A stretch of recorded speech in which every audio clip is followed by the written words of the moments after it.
The weekend of August 9th saw the return of the oldest StepManiaX major, Beast in the East. Taking place in quaint Hampton, Virginia, this was the go-to destination for every major dance game, including over 100 attendees eyeing Pump It Up. While StepManiaX had a more modest participant list of around 50 players, we did have 4 machines set up, which allowed us to run several brackets and longer events, including a 3-bracket split for singles, 3 brackets for women's and non-binary participants, and a multi-round hard gauntlet. Here are my top 10 standout performances from Byte 7.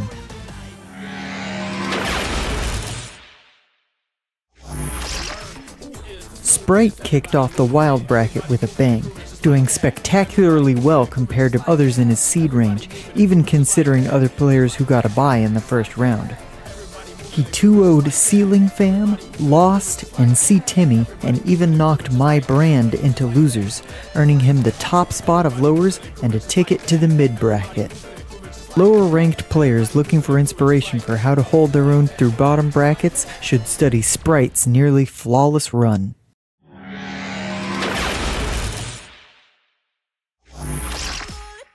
Any player can have bad days or great days. Take Damit Jill, for instance, who was seated towards the bottom of the women's non-binary bracket, but managed one of the best performances of the weekend. She 2-0'd Argentinian Pump It Up player Lara Victory twice, as well as Rebs to make it out of lowers. She also beat Arul in the runback after losing to her in lowers, and even beat Miko before finally getting knocked out by Kind Lady. Whew! What a run. Wow! Wow! It was the lift. The lift in the final jump there ended the game.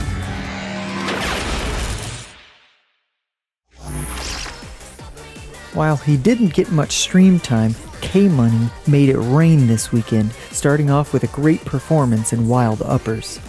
He knocked Chaos into losers, as well as taking a song off the legendary Paranoia Boy, then eliminated Zephyr before finally falling to Jimbo at 7th place.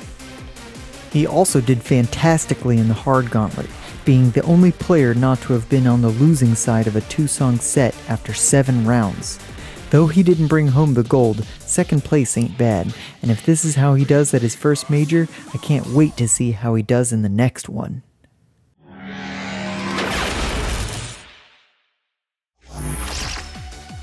Not every tournament run is impressive because of how dominant it is. Sometimes it's crazy just to see how long someone can hold on, like in Tink's case. Every single set he played in mids went 2-1 against JQ-Tran, me, Pollo X, who he lost to, and Shinobi, which won him a ticket to uppers. Even then, he managed to win a set against Chaos and even took a game off of Evil Dave before finally being eliminated.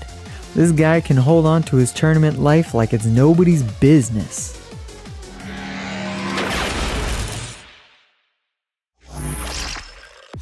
There are many familiar faces that make the rounds to multiple majors every year, and when those faces meet up in bracket, it can make for predictable outcomes or changing tides. Take leaderboard legend Pilot, for instance. He started uppers off hot by taking 2 straight songs off of Dance Game veteran Ambones, but then lost his next 2 against last year's Byte winner, Spencer. That's when it got really familiar.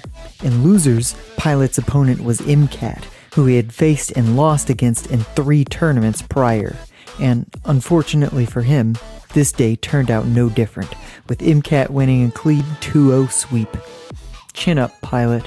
Maybe 5th time's the charm.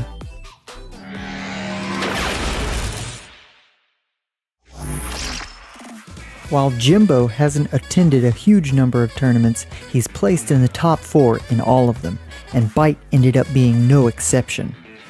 His impressive run through uppers took him through Pollo X, Ambones, Kmoney, and Flip, while only losing sets to Lemming on the Run and ending at 4th place. Arguably just as impressive is his consistency in lower difficulty content, as he won the hard gauntlet after a grueling 9 rounds. If you spot Jimbo in your bracket path, watch out, because there's no doubt that sucker is locked in.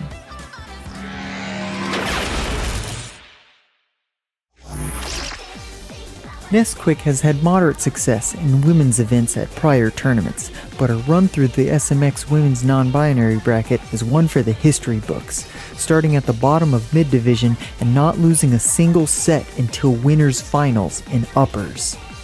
That includes wins over great established players such as Freya, Kind Lady, C. Timmy, Malkier, and Malia. Her final spot upon the podium at 3rd place cements her name as one to watch out for in future dance game events.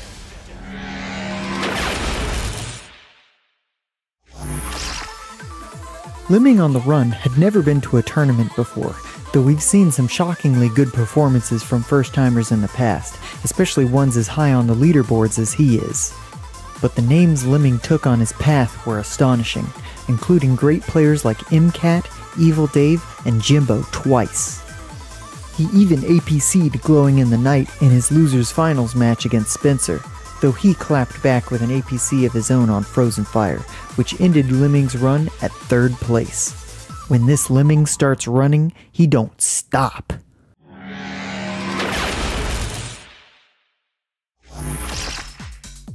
Malkier's background in DDR definitely helped solidify their foot speed, but Nesquik's Pump It Up experience helped her find something to knock them down in their first set of uppers.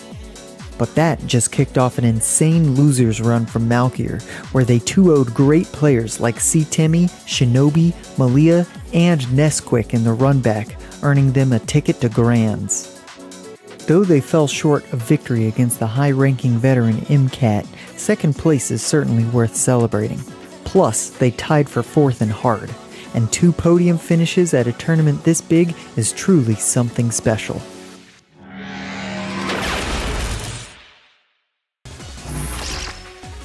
Last year, at Beast in the East 6, Spencer and Paranoia Boy only lost a single song along their bracket runs to anyone other than each other, and crossed paths in both winners finals and grands, with Spencer being the one who came out on top after all the kerfuffle.